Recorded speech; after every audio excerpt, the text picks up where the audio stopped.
Hello and welcome to another episode of Life's True Value. I'm your host Anku Goyal, and today we will delve deep into the concept of return on experience and how it plays an important role in enhancing the value for luxury residences.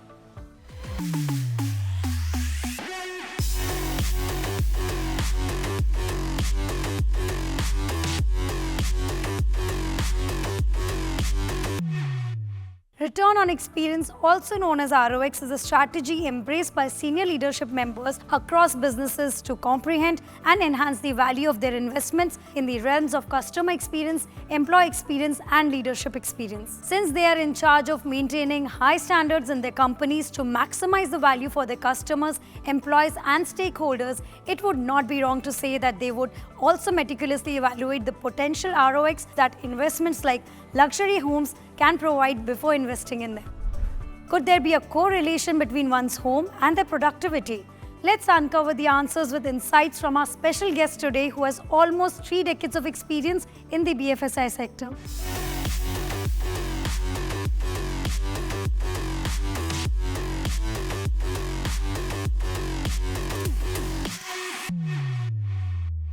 Mr. Gopkumar, our guest for today, has almost 3 decades of experience in the financial service industry.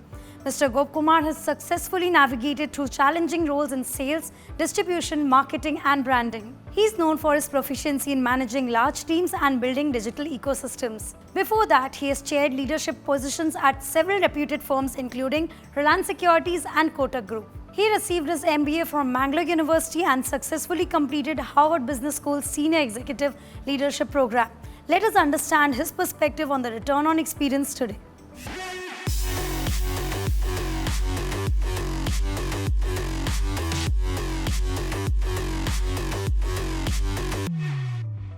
It is my utmost pleasure to introduce our special guest for the new episode today, and who better than we can get Mr. B. Gopkumar, who serves as the MD and CEO of Axis AMC. It is such a pleasure to have you on the show today. Thank you for Thanks having for me. taking out the Thank time. You know, as we start today, my first question to you, of course, I want to know, we are here to talk about return on experience. How do you look at this phrase return on experience, and what does it mean to you? See, if you look at the data points, if you look at the experiences, whether it is an employee experience or a customer experience, it has a positive impact on your businesses. And I have seen that people have a higher scores in terms of customer experiences generally do well. Yes. They do have a more profitable customers, and customers have become much more happier. So if you really look at this, is a very, very important vertical in your system where you measure customer experiences. So we do it through an NPS scores. Yes. But do you think in the BFSI industry it has suddenly emerged to be the most important parameter or point of contention other than ROI? ROX is something that BFSI industry has absorbed. Yeah, your point is right. I think what has happened is that people now start talking about it. Yes. About BFSI, about customer experience in BFSI side. I think my view is that now it is open. I think most of the companies give out their NPS scores, and people have adopted the global standards of NPS scores. So that's the reason why you see the business also competes on the NPS scores now, Yes. saying that higher NPS scores tend to have better cross-sell Better opportunities, better ratings, and better customer experiences. Yes. So people do adopt the BFSI is embraced on the customer experience side. You know, one personal question I have, I want to know, in your long career that has been spanned over 3 decades and more, what has been the most challenging part when it comes to the professional side of it, and how did you overcome it? The way I want you to think about is that we need to be relevant. I Relevant. think we as professionals need to be relevant to our businesses, be relevant to our employees, and relevant to the society. Okay. I think the relevance is the key word in terms of the way you want to look at your professional career. And how do you get relevant?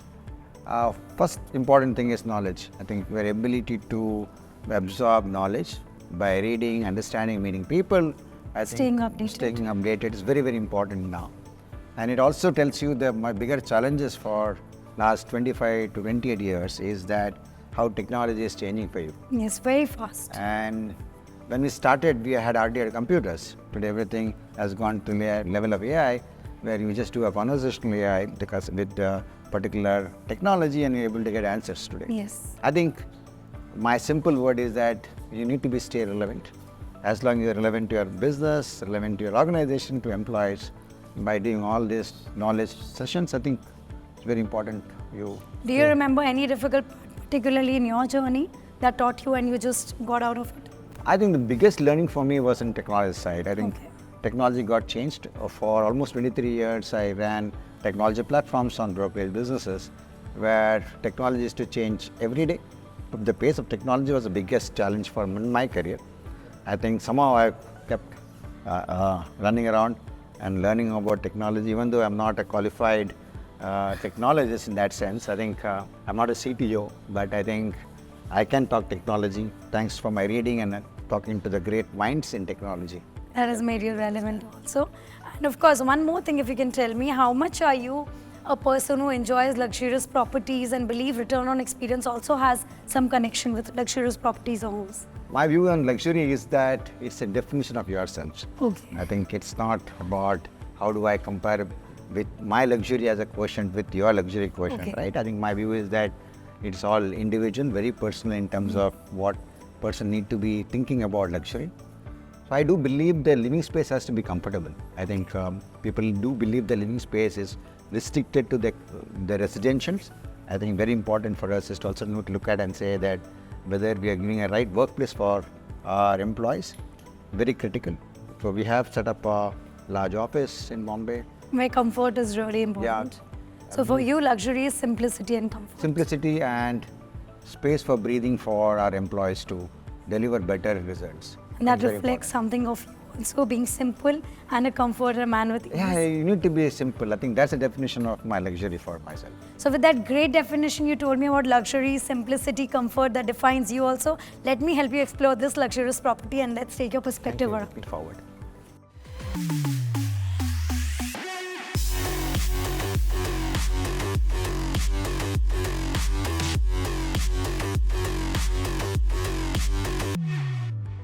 So we're here at the outdoor, the most interesting part of the entire 25 South property. How do you look at outdoor spaces?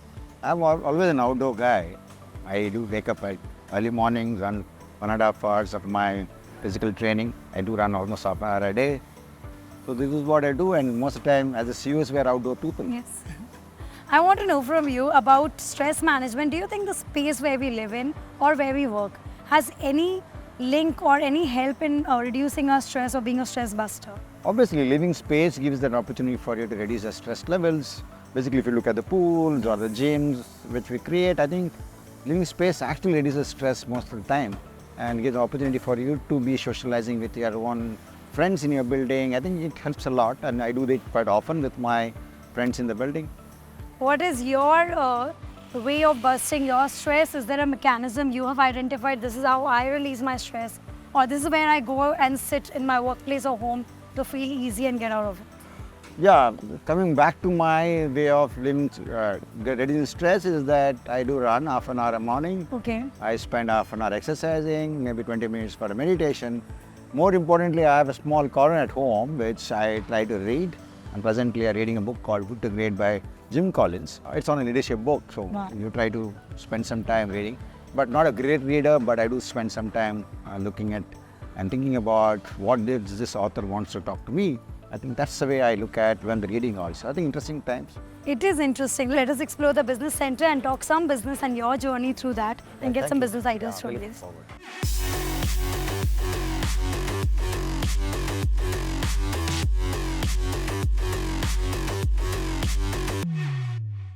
So Mr. Gokumar, now that we're in the business center, of course it drives me to ask you a little bit about your business. We have been talking about ROX, return on experience, for so long. Can you tell me that what do you understand that does the changing technology, AI has come in as a game changer? Does it really enhance the ROX feel in the company or in the industry? How do you look at it? See, if we really look at it from a customer experience perspective, there is empirical evidences that if the organization has a better customer experiences, generally their ROIs are much, much higher. Yes. And the traditional way of looking at it is that there are surveys done, and more important, there's a model called NPS which comes to play. Yes. The NPS methodology is basically look at top two boxes and see where our customers are recommending or not recommending your brand and services. And for example, AI, with the conversational AI, we are able to get better insights on the customer. More important is that when you get unstructured data, your ability to understand AI is much, much higher. So AI actually decodes unstructured data very fast. Okay. So your decision making is also quicker. That traditionally, if you look at, we used to wait for a month to get the data point, then somebody used to do a data querying, hence you get the results out of it. I think today, the more and more you get data online, and AI plays a much, much larger role in customer experiences. And we do practice in our organization very closely on this. We are working on a POC on a conversational AI to get a better feedback from customers. It has certainly enhanced the entire, as you said, decoding the structured data. Yeah. So once you understand the output of that whole data points, and your ability to touch base the customer is much, much better than what your traditional way of accumulating data, analyzing data, and reporting data. It takes time. So here, your ability to respond to customers' needs are much, much faster. And if you really look at from financial services perspective, you have empirical evidences. Again, I'm coming there that if you are at a higher NPS scores, your ability to retain customers, and you'll have a much more profitable customers with you. So I think AI actually fast tracks the customer experiences, and it also builds your businesses. Very well said. As it fast tracks the customer experience, I also want to bring on to the point that we obviously cannot replace employee contribution with AI. Yeah. It is very important. What do you particularly do to improve the employee satisfaction in your company and also to drive their experience as a great return on experience in your company? We have multiple touch points for an employee in terms of gaining their experiences. For example, we have deployed AIs for the employees to do their job much better. For example, we have a Microsoft Copilot for an employee, so his ability to churn out presentations and drafting mails is much more easier. Much more quicker. Much more quicker. And the Copilot, for example, maybe my 15% of mail I use Copilots now. Wow. Because it becomes much more easier for us to respond. And second is that when you're in leadership level, typically you will get 10 mails, right? 10 senders will send, and you have to go through all the 10 mails. With the Copilot, we can just summarize, and the ability to respond is much, much faster. You do not have to go back and read all the 10 mails.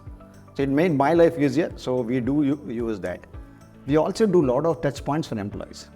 And if you look at last year, we got the best employer award. Wow. I think we did quite well on all the metrics. It's a great place to work. We got that award last year. I think it gives a testimony for us that what we built was true, and somebody, a third party, can give a recognition around it. So out of the performance metrics, if you want to understand from you, what is your guidance or to say philosophy for personal investment if you have to guide someone? What are those philosophical guidance? Couple of things. I always keep saying that keep the investing very simple. Okay. I've been doing this job for last 30 years of advising customers to what to invest. Personally, for me, is that as long as you keep investing very simple, you will not complicate your portfolio. More importantly, 2-3 things you need to think about when you look at investing out of your personal money is that what is your financial goal and how does your asset allocation look like. Most of the time, people actually don't do the part 2, which is financial planning and asset allocation. They started investing. They end up with the wrong advice and a wrong goal in their life. They learn on the journey. They try to learn while investing in the... Yeah, most of the people try to do that. I think the start point is idea is to just put a financial goal in place, get asset allocation right, and keep simple investing. For example, for me, I think I'm in the markets for a long period of time. Substantial portion of money is in equities, but make sure that I don't do any complicated product. I just invest in mutual funds more often because So keep it simple is what you mean. as much simple as possible. People do a job of diversifying into real estate, commodities, gold. Yes. I think you need to do it when you have a goal in place. I think more important is to make sure that you diversify enough so that all investment comes with a risk. It's not that it doesn't come with a risk. As long as you diversify your risk, it will be much, much lesser. Asset allocation and keeping it simple and planning are a crucial part of your philosophical guidance towards personal investment. Having gone through a long journey, you just mentioned 30 years, so 3 decades and more.